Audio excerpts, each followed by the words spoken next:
তথাকথিত নামধারী লেবাসে সুরাতে মোল্লা, লেবাসে সুরাতে বক্তা, লেবাসে সুরাতে পীর পীরজাদা, যারা জুলুমের সঙ্গে আতাত করে আমাদেরকে বারবার শুধু নামাজ পড়ো, রোজা রাখো, হজ করো, টুপি পরো, দাঁড়িয়ে রাখো, এইটুকু শিখায়। বাকি যে ইসলামের একটা বড় অংশ আছে আল্লাহর সৃষ্টিকে জুলুমের হাত থেকে বাঁচাবার জন্য, এতিম দুঃখী বিধবা অসহায়দের ঘরে বাঁচাবার জন্য আমার নবী যে 11টা বছর ধরে লড়াই সংগ্রাম করেছে, এই ইতিহাসটা আমাদের কাছে চেপে দেওয়া হয়েছে। শুনছেন?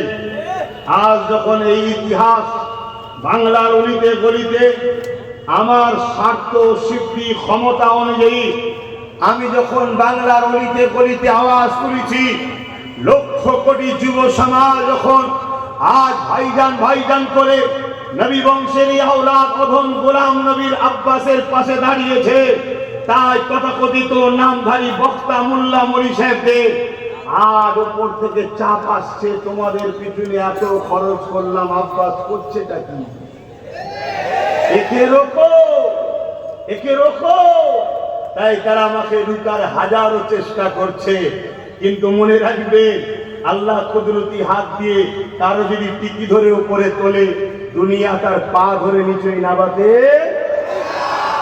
আপনারা বলুন, সাক্ষী দিন, নবীরা জুলুমের পক্ষে ছিল না জুলুমের বিরুদ্ধে ছিল? নবীরা গরিবদের পক্ষে ছিল না গরিবদের ঘরে শোষণ করত? নবীরা এতিম দুঃখী অসহায়দের পক্ষে ছিল না বিরুদ্ধে ছিল? আজ আপনারা বলুন, মহান রব্বুল আলামিন তিনি জালিমের পক্ষে না জালিমের বিরুদ্ধে? মহান রব্বুল আলামিন অত্যাচারী, স্বৈরাচারী, খুনি, বদমাইশ, জালিম এদের পক্ষে না আল্লাহ পাক এদের বিরুদ্ধে? বুঝতে পারছেন না আমার ভাষা?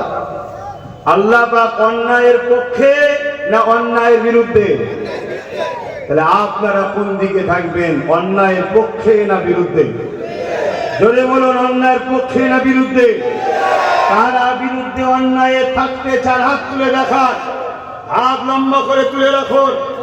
আপনারা অন্যায়ের বিরুদ্ধে থাকতে চান, সন্ত্রাসের বিরুদ্ধে থাকতে চান, জুলুমের বিরুদ্ধে থাকতে চান, খুনি দাঙ্গাবাজ লুটেরাদের বিরুদ্ধে থাকতে চান, স্বৈরাচারীদের বিরুদ্ধে থাকতে চান?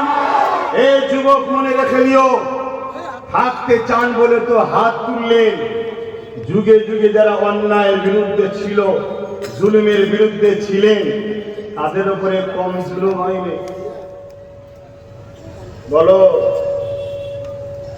জুলুমের বিরুদ্ধে দাঁড়িয়ে আল্লাহকে খুশি করার জন্য জীবন পর্যন্ত দিতে রাজি আছো? আওয়াজ, আওয়াজ, আওয়াজ, আওয়াজ। অন্যায়ের বিরুদ্ধে, মজলুমের পক্ষে, জালিমের বিরুদ্ধে, গরিব এতিম অসহায় বিধবাদের পক্ষে, নেশার বিরুদ্ধে যদি দাঁড়াতে চান, এই দুনিয়ায় কিন্তু আপনাকে অনেক জুলুমের মোকাবেলা করতে হবে, অনেক জুলুমের শিকার হতে হবে। সেই কষ্ট জুলুম কি আপনারা সহ্য করতে পারবেন? বলুন ইনশাআল্লাহ। আল্লাহ আমাকে ও আমাদের তৌফিক দান করে, বলুন আল্লাহুম্মা আমিন। কেন মনে রাখবেন, রহমানের রাস্তা আর শয়তানের রাস্তা দুটো রাস্তা। রহমানের রাস্তায় যখন চলবেন, বাধা বিঘ্ন কাঁটা আগুনের উপর দিয়ে হাঁটতে হবে, কিন্তু কিছুদিন পর রহমান যখন আপনাকে পরীক্ষা করে নেবে যে বান্দা আমার খুশির জন্য আপ্রাণ চেষ্টা করেছে, রহমানের পক্ষ থেকে, আল্লাহর পক্ষ থেকে সাহায্য আসবে, শান্তি আর শান্তি দুনিয়ার আখিরাতের পেয়ে যাবেন। জোরে বলুন সুবহানাল্লাহ। শয়তানের রাস্তা শুরু হয় কাঁটার উপর দিয়ে, এই ফুলের উপর দিয়ে। শয়তানের রাস্তা শুরু হয় ফুলের উপর দিয়ে। কিছুটা যাওয়ার পর এমন অন্ধকার হয় যে অন্ধকার তার আপন জনরাই তাকে গাড্ডায় ফেলে দেয়। তোমার এলাকায় দেখো না, তোমার এলাকায় দেখো, যার জন্য 15 বছর সব করলি বাবা, এখন বয়স হয়ে গেছে, তোকে আর পছন্দ নয়। কিন্তু রহমানের দলে যারা থাকে, রহমানের দলে যারা থাকে, মনকে শোনো, তারা যত পুরাতন হয় রহমান তাদের দাম তত বাড়াতে থাকে। জোরে বলুন সুবহান, আরো জোরে বলুন সুবহান। দেখো না আল্লাহ, দেখো না আমার মুজাদ্দিদ জামানের 5 আওলাদ, আমার মুজাদ্দিদ জামানের খলিফারা মুজাদ্দিদ জামানের সাথে ছিলেন। মুজাদ্দিদ জামান রহমানের দিকে তাদেরকে ডেকেছে, তাদের দাম আজও আছে না নাই? মিলাও বাপ জানেরা, ভাইরা মিলান।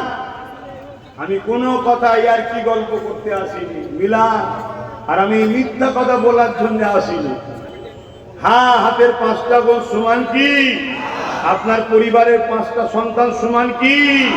তাহলে আমাদেরও একটা দুটো এখন ভুলা হয়ে যাচ্ছে। আল্লাহ তাদেরকে হিদায়েত করে, বলুন আমিন। যদি হিদায়েত কপালে না থাকে, দাদা পীরের সিলসিলার স্বার্থে আল্লাহ এই ভুলাগুলোকে তুলে লিখ, বলুন আল্লাহুম্মা আমিন, বলুন আল্লাহুম্মা আমিন।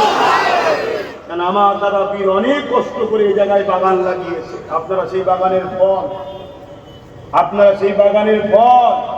এই এত সহজে আমডাঙ্গায় এত মুসলমান, এত দিন, এত ইসলাম হয়নি রে বাবা। আমার দাদা হুজুর অনেক কষ্ট করেছে। আজকে দাদা হুজুরের বাগানের ক্ষতি হবে এমন কোন জায়গায় আমি যাব কেন? আমার যদি টুপি পরার স্বাধীনতা না থাকে, সেখানে তো জুতো মেরে চলে আসবো আমি। আমার যদি সেখানে নিজের পছন্দের কথা, নিজের ধর্মীয় স্বাধীনতার কথা বলা যদি না থাকে, অধিকার থাকে, সেখানে আমি থুতু নিক্ষেপ করে চলে আসবো আমি। রেখে দিই তোর পথ, রেখে দিই তোর রাস্তা, তোর রাস্তায় আমি নেই। কেন? নিঃশ্বাস ফুরালি বা সব অন্ধকার। তখনও দাদাও পাশে নেই, দিদিও পাশে নেই। যদি রাসূলুল্লাহর হয়ে থাকতে পারো, কবরে রাসূলুল্লাহ আসবে। জোরে বলুন সুবহান। তো যাই হোক বাপজানেরা, মন দিয়ে শোনে, খুব ভালো করে বুঝবেন কথাগুলো। আমাকে কিন্তু শেষ পর্যন্ত সময় দিতে হবে। কতক্ষণ আলোচনা হবে?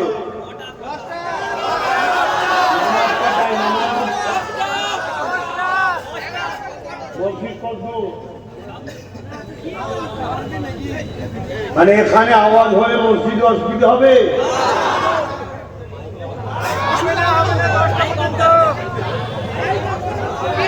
না, সময় দিতে হবে। কেন? লাস্টের দিকে অরিজিনাল কথা হবে। আসে একটু চেপে চেপে আসেন, রাস্তা জাম হয়ে যাচ্ছে। হারা জলসা কমিটি, এই জলসা কমিটি সব ভাড়া করে এনেছি নাকি রে? কত হবে? 200-400 তো নাকি? হ্যাঁ হ্যাঁ হ্যাঁ, সহমত সহমত। এজন্য আল্লাহ সরে সরে আসেন, সরে সরে আসেন, সরে সরে আসে। আল্লাহর রহমত জান্নাতে ভিড় হচ্ছে, বলুন মারহাবা। আল্লাহর রহমত হকের পক্ষে লোক বাড়ছে, বলুন মারহাবা।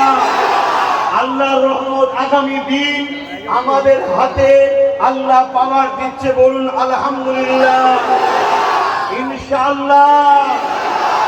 এটা খুশির কথা না খারাপ কথা?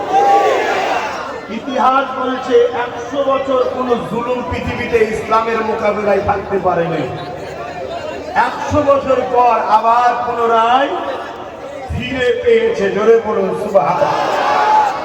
হযরতে সুলতান আব্দুল হামিদ চলে গেছেন, 100 বছর হতে যাচ্ছে। অতএব দুনিয়ার এবারে চাকা ঘুরছে, কথা বুঝছেন? অতএব আমি আপনি চুপ করে বসে থাকলে হবে না।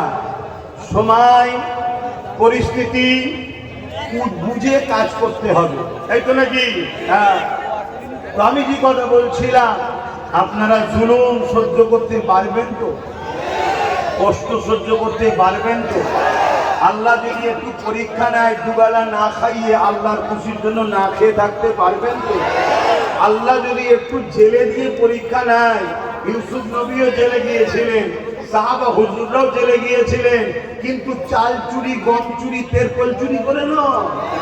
হকের পক্ষে থেকে যদি আল্লাহ একটু পরীক্ষা নেয় হকের পক্ষে থাকার দরুন, তাহলে একটু সহ্য করতে পারবেন তো?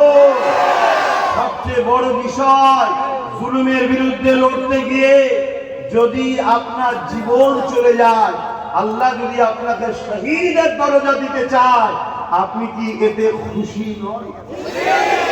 আপনাদের মরণ হবে না? আমার মরণ হবে না? কবে হবে আমার? আমি জানি, আপনি জানেন। আজকে যদি আমার মরণ থাকে আপনারা বাঁচাতে পারবে? আপনাদের যদি মরণ থাকে কেউ বাঁচাতে পারবে? অতএব মরণটা তার জন্য হোক যিনি আমাদের স্রষ্টা। জোরে বলুন সুবহান।